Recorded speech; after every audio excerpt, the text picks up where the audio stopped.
1.5 సంవత్సరాల క్రితం గత డిసెంబర్ నెలలో ప్రజలు ఏదైతే ఆశించి తీర్పునిచ్చిందో ఆ తీర్పును శిరసావహిస్తూ తెలంగాణలో గౌరవ ముఖ్యమంత్రి యనమల రేవంత్ రెడ్డి గారి ఆధ్వర్యంలో ప్రజా పరిపాలనను కొనసాగిస్తూ సంక్షేమాన్ని అభివృద్ధిని సమాన పాలనలో తీసుకెళ్తూ తెలంగాణ ప్రజల్లో ప్రభుత్వం అంటే ఇది ప్రజలకు ఆత్మస్థైర్యాన్ని ఇస్తూనే ప్రజల యొక్క ఆశలను నెరవేరుస్తూ తెలంగాణ అమరవీరుల యొక్క ఆశయాల సాధన కొరకు ఏదైతే తెలంగాణ అమరవీరులు సాధించినరో వారి ఆశయాలను కూడా నెరవేరుస్తూ వారి ఆశయం ఒకటే ఉండే తెలంగాణలో ఒక ప్రజాస్వామిగా తెలంగాణ రాష్ట్రం ఏర్పడాలి, అందులో సబ్బండ వర్ణాలు కూడా స్వేచ్ఛ స్వాతంత్రాలతో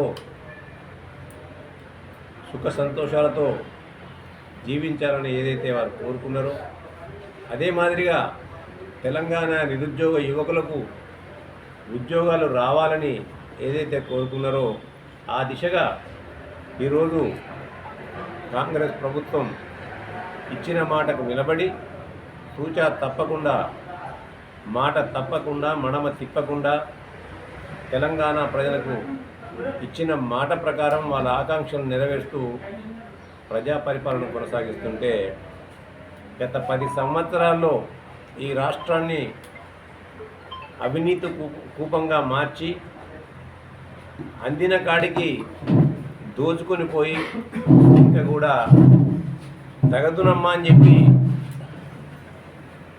ప్రజల మనసులను చూడకుంటుంటే ఆ పథకాల ద్వారా వాళ్ళు లేనిపోని అవాకులు చెవాకులు పెంచుతూ ఈ రాష్ట్ర ప్రభుత్వాన్ని ఏ విధంగా శాపనార్థాలు పెడుతుందో మీరు అందరూ కూడా చూస్తున్నారు కదా. ఈ రాష్ట్రాన్ని 8 లక్షల కోట్ల అప్పుల్లో నెట్టినప్పటికి కూడా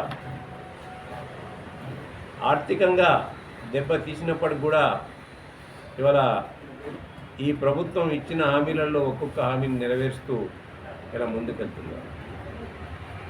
ఎవరు కూడా ఊహించని విధంగా మహిళలకు ఉచిత బస్సు ప్రయాణాన్ని, అదే మాదిరిగా 200 యూనిట్ల కరెంటు ఫ్రీని, దాంతోపాటు 500 రూపాయలకే గ్యాస్ సిలిండర్ను, రైతులకు ఇంచుమించు 20,000 కోట్ల రూపాయల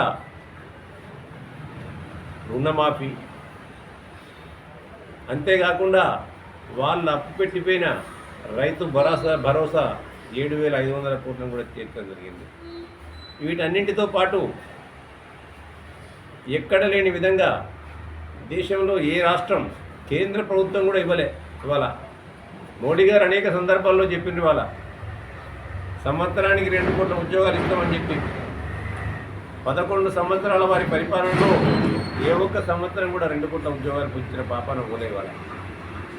కానీ ఈ ప్రభుత్వం ఎక్కడ లేని విధంగా ఇవాళ ఈ రాష్ట్రంలో ఇంచుమించు 81,000 నుంచి 83,000 ఉద్యోగాలను ఇవ్వడం జరిగింది. ఇవాళ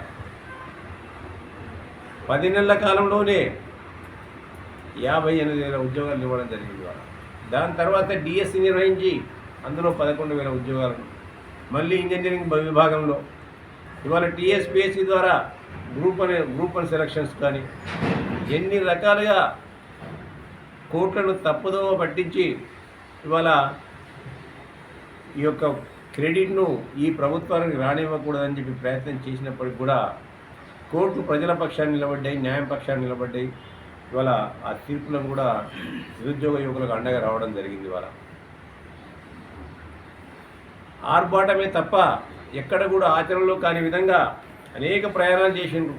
ఈ రాష్ట్రంలో నేను యువరాజును, రారాజును, కాబోయే ముఖ్యమంత్రిని అని చెప్పుకొని నాకు ఇంగ్లీష్ వస్తుంది, నేను ఐటీ బాగా చదువుకున్నా, అమెరికాలో చదవచ్చునని చెప్పి ఇలా విదేశీ ప్రయాణాలు చేసింది. దావోస్ గివోస్ అన్ని ప్రయాణాలు చేసి ఇన్ని కోట్లు అన్ని కోట్లు అని చెప్పి డబ్బా కొట్టుకున్నారు తప్ప ఎక్కడ కూడా ఒక్క పైసా కూడా పెట్టుబడిని సాధించిన పాపాన పోలే రాష్ట్రాన్ని.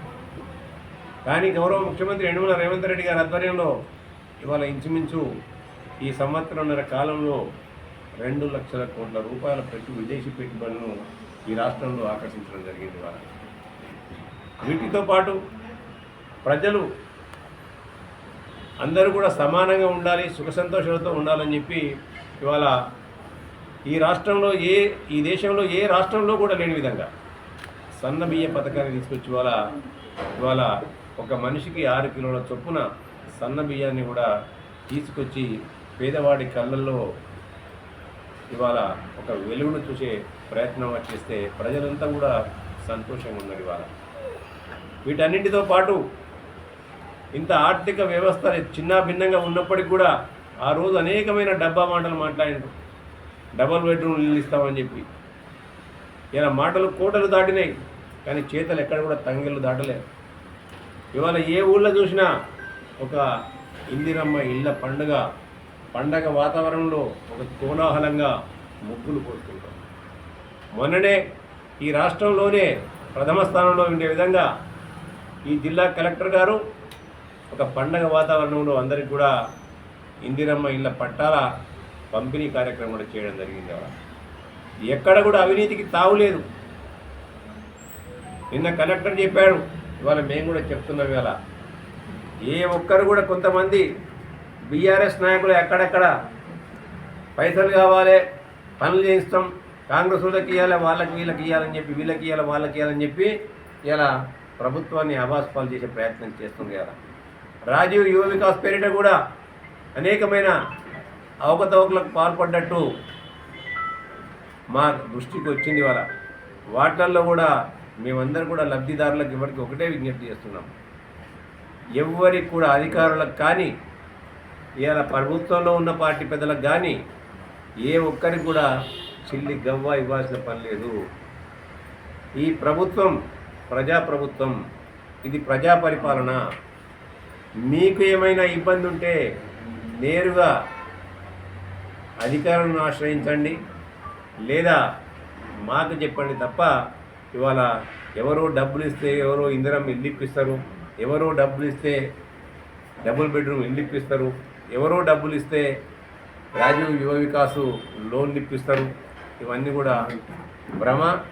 వీటి గురించి జాగ్రత్తగా ఉండాలని చెప్పి కూడా మీ అందరికి కూడా విజ్ఞప్తి చేస్తున్నాయి. ఈ రూమర్లు అన్నీ కూడా కొంతమంది, ఎందుకంటే గతంలో 9.5 సంవత్సరాల్లో ఎంగిలి మచ్చుకులు తినడానికి ఆశపడి అటువంటి దందాలు చేసిన వాళ్ళు ఇలా వాళ్ళకు అటువంటి సాగట్లేదు. కాబట్టి వాళ్ళు ఒక అక్కసుతో ఈ ప్రభుత్వం పైన, ఈ ప్రభుత్వంలో ఈ పార్టీలో ఉన్న నాయకుల పైన బురద జల్లే ప్రయత్నం చేస్తున్నారు. వాటికి ఎక్కడ కూడా తావు ఈ ప్రభుత్వం ఇవ్వదు, కాంగ్రెస్ పార్టీ కూడా ఇవ్వదని చెప్పి వారందరూ కూడా స్పష్టం చేస్తున్నారు. అదే మాదిరిగా సిరిసిల్లలో మీ అందరికీ కూడా తెలిసి వాళ్ళ కాంగ్రెస్ పార్టీ హయాంలో ఇంచుమించు 12,000 నుంచి 13,000 అంత్యోదయ కార్డులు ఉండేటివి. ఆ కార్డులన్నీ కూడా మటమాయం అయిపోయినాయి.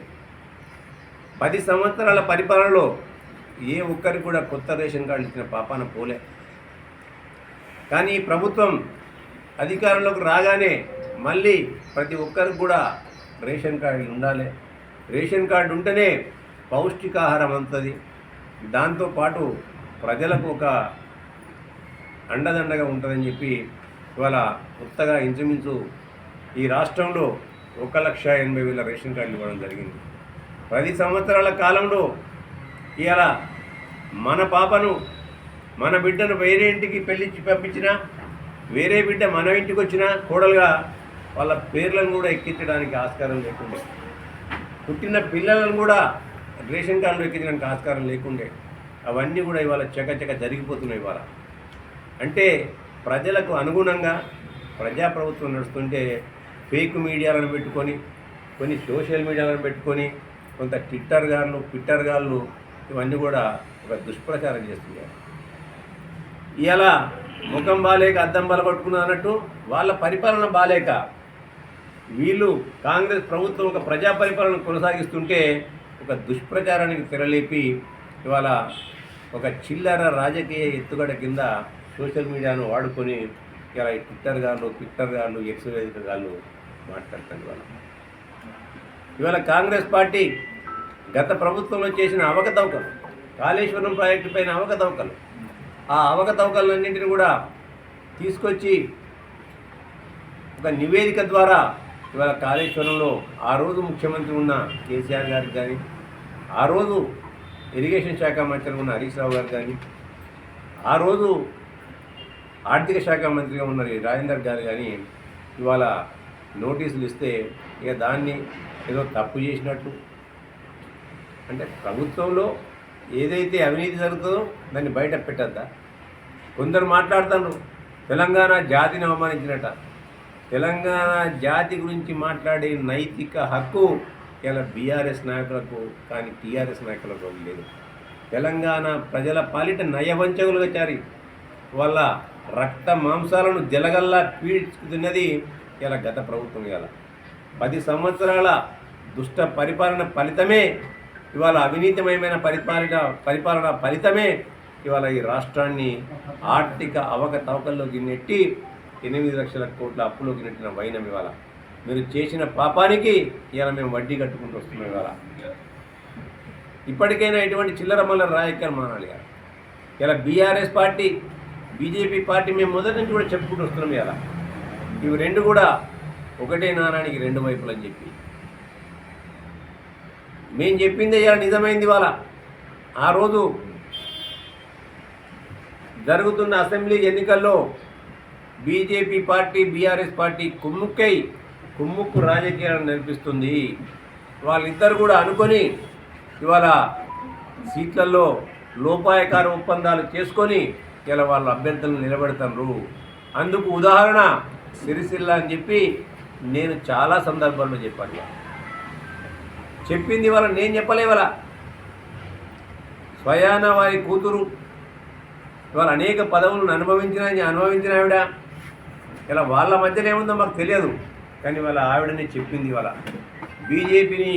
బీజేపీలో బీఆర్ఎస్ పార్టీని విలీనం చేస్తా అంటే నేను ఒప్పుకోలేదు అని చెప్పింది. ఏదైతే కవిత గారు చెప్పినరో దాన్నే ఇవాళ స్వయాన బీజేపీ ఎమ్మెల్యే రాజా సింగ్ గారు కూడా ఆ రోజు ధృవీకరించడం జరిగింది. ఇప్పటికి కూడా నేను ధృవీకరిస్తూనే ఉన్నాడు.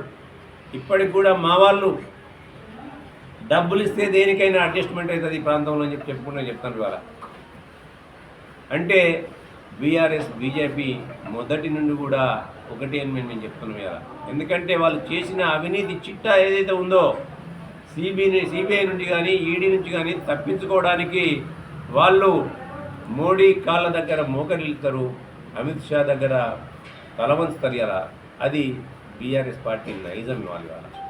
ఇవాళ వ్యవస్థల మీద వాళ్ళకి నమ్మకం లేదు. ఇవాళ వ్యవస్థలను చిన్న భిన్నం చేసి ఇక్కడ అవినీతికి పాల్పడి ఏదైతే బీజేపీ ఇవాళ ఒక కక్షపూరితమైన రాజకీయ ధోరణులకు అలవాటు పడి ఇలా వ్యవస్థలను దుర్వినియోగం చేస్తూ వాళ్ళకి అనుగుణంగా మలుచుకుంటుందో దానికి భయపడి ఇలా బీఆర్ఎస్ పార్టీ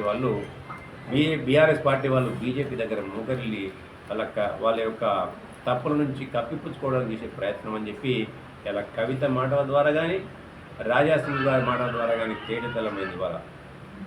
ఇవాళ కూడా నేను ఒకటే మాట చెప్తున్నాను. ఇవాళ కాంగ్రెస్ పార్టీ చాలా గట్టిగా నమ్ముతుంది. ఇవాళ కూడా బీఆర్ఎస్ పార్టీ, బీజేపీ పార్టీ రెండు కూడా రాబోయే కాలంలో ఇవాళ రాజకీయంగా వాళ్ళు ఎప్పటికప్పుడు తన పబ్బం గడుపుకోవడానికి వాళ్ళు కలుపుకొని పనిచేస్తారే తప్ప, ఉదాహరణ లోక్సభ ఎలక్షన్లలో టిక్కెట్లు కూడా అంతే చేసుకున్నారు. ఇవాళ అప్పుడే కవితకు బెయిల్ వచ్చింది. దాని తర్వాత మన జరిగిన ఎమ్మెల్సీ ఎలక్షన్లో బీఆర్ఎస్ పార్టీ అభ్యర్థినే పెట్టలే బీజేపీకి అనుకూలంగా.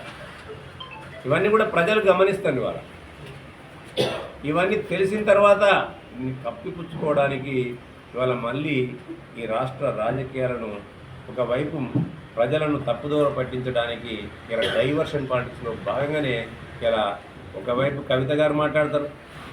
ఆమె క్లియర్గా చెప్పింది,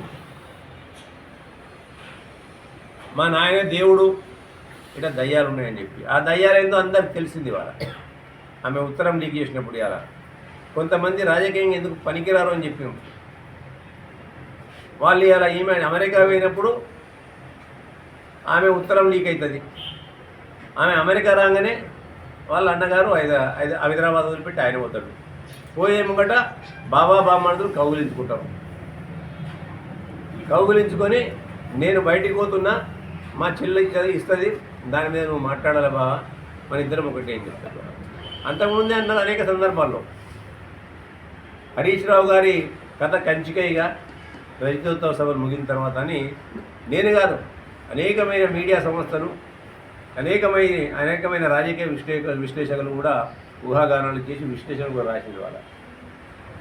అందుకే భయపడి ఎప్పుడు లేని విధంగా కేటీఆర్ గారు వెళ్ళి శరణు బావా అని చూస్తే ఇవాళ ఈయన అమెరికా పోతే ఇలా మళ్ళీ ఫామ్ హౌస్లో పడుకున్న కేసీఆర్ గారిని కాపాడే ప్రయత్నంలో ఆయన ఇవాళ తన వంతు పాత్ర పోషిస్తాడు. ఇవాళ కమిషన్ల మీద ఎదురుగా నిలబడడానికి సిద్ధంగా లేరు వాళ్ళు. ఇవాళ జవాబులు ఇవ్వడానికి సిద్ధంగా లేరు. కేవలం వాళ్ళ పార్టీ ఉనికిని కాపాడుకోవడానికి ఇవాళ రేవంత్ రెడ్డి గారి పైన, కాంగ్రెస్ పార్టీ పైన అనేకమైన ఆరోపణలు చేస్తూ వస్తున్నారు. ఇవాళ ఈ విధంగా కాంగ్రెస్ పార్టీ అనేకమైన ప్రజా సంక్షేమ కార్యక్రమం, ఇంతకుముందు మీకు చెప్పినట్టు ఇవాళ రేషన్ కార్డులు కానివ్వండి, ఇందిరమ్మ ఇళ్ళు కానివ్వండి, ఇవాళ రేపు మళ్ళీ రాబోతున్నాయి పెన్షన్లు కూడా, త్వరలోనే అందరికీ పెన్షన్ కూడా ఇవ్వబోతున్నాం. నిన్ననేమా వ్యవసాయ శాఖ మంత్రి చెప్పారు, నా వరి నాట్లు పడే లోపల రైతు భరోసా కూడా ఇస్తామని చెప్పడం జరిగింది. ఇవన్నీ చేస్తుంటే వాళ్ళు ఊరవలేక ఈ రాష్ట్రంలో ఒక డైవర్షన్ పాలిటిక్స్ చేయడానికి ఆడుతున్న కుటుంబ రాజకీయ నాటకం తప్ప ఇంకోటి కాదని చెప్పి ఒక్కలేదు.